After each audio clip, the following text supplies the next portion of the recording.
Good afternoon friends. आज कायिक जनन की दूसरी विधि, पहली विधि थी प्राकृतिक कायिक जनन, दूसरी विधि है कृत्रिम कायिक जनन। तो हम कृत्रिम कायिक जनन के बारे में पढ़ेंगे। कृत्रिम कायिक जनन क्या होता है? कृत्रिम क्या होता है?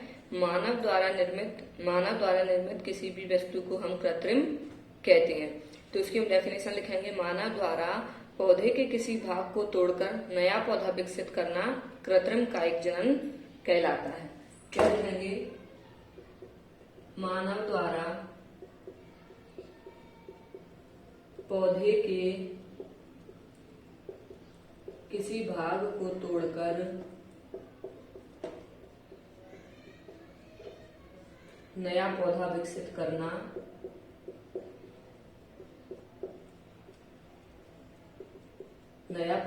करना ही कृत्रिम कायिक जनन कहलाता है। यानी मानव द्वारा जैसे एक बैड क्वालिटी का पौधा है, खराब पौधा है, या उसकी जड़ खराब है, या उसका ऊपर का पोर्शन खराब है, और एक अच्छी किस्म का पौधा है, तो हम खराब किस्म वाले पौधे को काटकर और अच्छी किस्म वाले पौधे को काटकर एक संयुक्त पौधा बना देते हैं। तो ये हो जाता है आर्टिफिशियल। तो मानव द्वारा पौधे के किसी भाग को तोड़कर नया पौधा विकसित करना ही कृत्रिम कायिक जनन कहलाता है। इसकी विधियां हैं। इसकी कितनी विधियां हैं? एक होती है कटिंग जिसे हम बोलते हैं कर्तन, ठीक। एक है लेयरिंग, दाग लगाना। एक है बडिंग है कलिकायन। एक है ग्राफ्टिंग। तो सबसे पहले है रोपण विधि या कलम बांधना। सबसे पहली विधि है रोपण विधि या कलम बांधना, जिसे हम इंग्लिश में बोलते हैं ग्राफ्टिंग। इसके बारे में हम डिटेल में पढ़ते हैं। क्या होता है ग्राफ्टिंग में? इस विधि के द्वारा एक ही जाति के निकृष्ट किस्म के पौधे को उत्तम किस्म के पौधे में परिवर्तित किया जाता है। इसमें क्या होता है? एक ही किस्म के पौधे को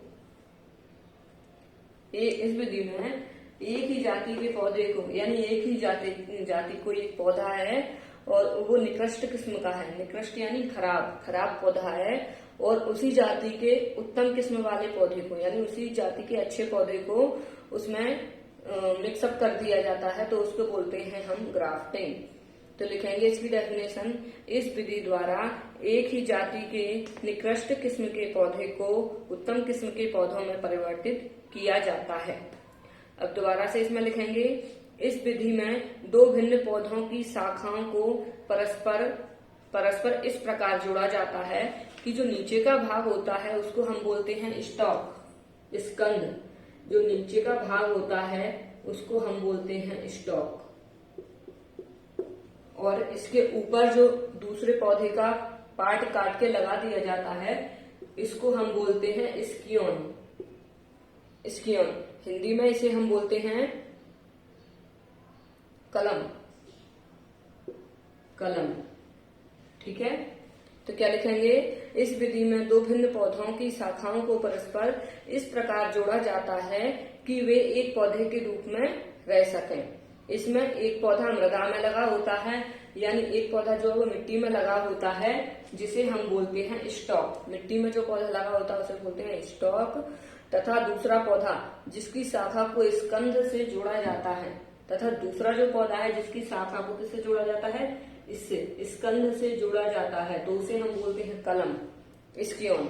उसे हम बोलते हैं स्कियोन। इसमें इस विधि में कौन कौन से पौधों को आप कर सकते हैं? तो इसमें है आपका नारंगी नींबू,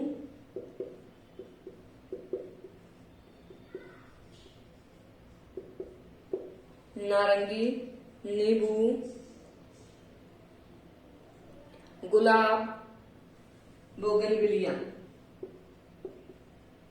और बोगनविलिया।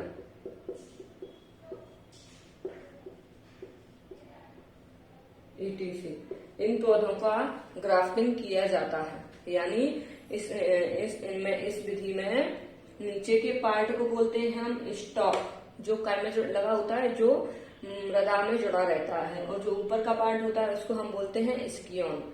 तो इसका हम एग्जाम्पल के फॉर्म में समझेंगे।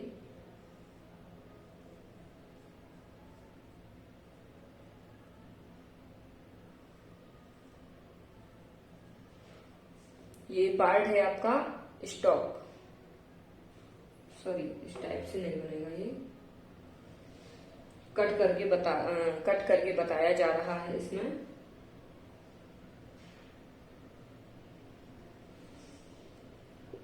ये है आपका स्टॉक। ये पार्ट जो है वो मृदा में जुड़ा हुआ रहता है, और ऊपर का पार्ट जो होता है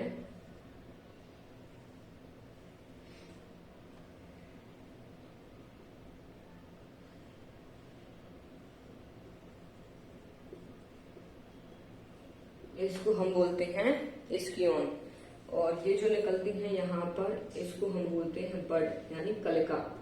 इसमें से जो कलिका निकलती है। ठीक, तो डेफिनेशन इसकी हो गई है। ये है आपका ग्राफ्टिंग, और ये रोपण। ग्राफ्टिंग भी है, कई प्रकार का बताया गया है, जिसमें एक है विप रोपण। एक विधि है इसकी विप रोपण, दूसरी विधि है जिह्वाकार रोपण, और इसमें तीसरी विधि है कीलवत रोपण, और आपकी चौथी विधि है इसमें किरीट रोपण। तो ये क्या है, आपकी ग्राफ्टिंग की मेथड है। तो इसमें क्या होता है, जो नीचे का पार्ट है जो मिट्टी से जुड़ा रहता है उसको हम बोलते हैं स्टॉक, यानी ये वाला पार्ट, और जो ऊपर का पार्ट है जिसे हम स्कंद से जोड़ते हैं तो उसको बोलते हैं हम स्कियोन, ये ऊपर वाला। इसमें क्या है, अच्छे उत्तम किस्म के पौधे आते हैं। इसमें क्या होता है, इनकी सभी विधियों का सिद्धांत एक जैसा ही है। सभी विधियां मतलब विपरोपण, जिह्वाकार, किरीट और कीलवत, इन सब का सिद्धांत यही है। रोपण करने पर जब स्कंद तथा कलम रोपण करते हैं, जब ग्राफ्टिंग करते हैं, तो स्टॉक और स्कियोन की जो एधा होती है, कैम्बियम होती है, कैम्बियम जब एक दूसरे के कांटेक्ट में आ जाते हैं तो वे नए जाइलम और फ्लोएम का निर्माण करते हैं, जिसके परिणाम स्वरूप स्कंद व कलम परस्पर जुड़ जाते हैं, और रोपण के बाद पौधे की प्रकृति मुख्य रूप से कलम द्वारा निर्धारित होती है। ये था आपका स्टॉक। दूसरी विधि है आपकी कलिकायन, कली लगाना या बडिंग।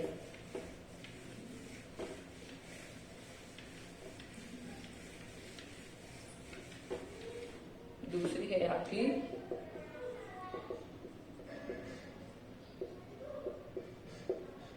कलिकायन या बडिंग।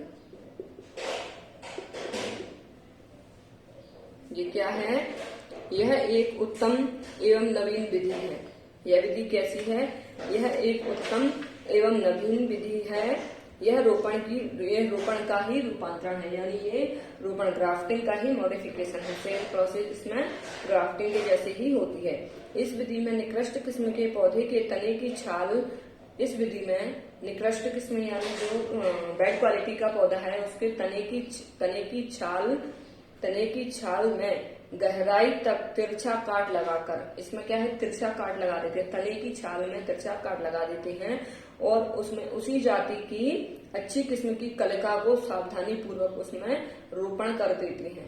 क्या करते हैं, इसमें इस विधि में तने की छाल में गहरा काट लगाकर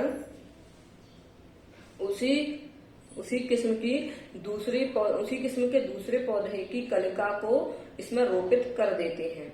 तो जब ये कलिका इससे जुड़ जाती है तो एक नए पौधे का निर्माण कर देती है। तो इस अवस्था में निकृष्ट किस्म के पौधे की अन्य शाखाओं को काट दिया जाता है। तो ये कितने प्रकार की होती है, आपकी बडिंग भी है, आपकी टी बडिंग जिसे हम बोलते हैं टी कलिकायन। इसमें क्या होता है, टी शेप में कट लगा दिया जाता है। एक है फ्लूट और ट्यूब बडिंग।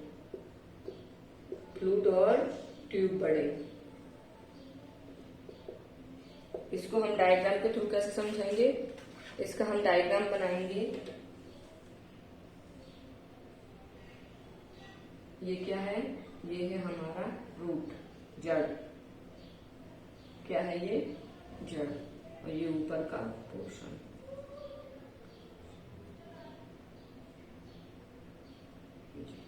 ठीक, इसमें क्या है, ये काट लगा दिया गया है। कौन से शेप, ये काट हमारा टी शेप में लगाया है, इसलिए हम इसको टी बडिंग बोलते हैं। तो इसमें क्या है, जो नीचे का जो पार्ट है, तने की छाल वाला जो पार्ट है, उसमें एक गहरा काट लगा दिया जाता है। तने की छाल में गहरा काट लगा दिया जाता है और उसके ऊपर उसी किस्म के दूसरे पौधे को रोपित कर दिया जाता है। तो इस विधि को हम बोलते हैं कलिकायन। ये विधि आपकी दो प्रकार की होती है, एक है आपकी ट्यूब बडिंग और दूसरी है आपकी टी बडिंग। ठीक, जो नीचे का पार्ट है स्टॉक, ऊपर का है स्केम। नीचे का पार्ट जो होता है वो हमारा स्टॉक कहलाता है। अब हमारी इसमें दो विधि और रह गई हैं, एक है दाव लगाना और दूसरी है आपकी कर्तन। ये कल की क्लास में पढ़ेंगे। आज के लिए इतना ही, थैंक यू।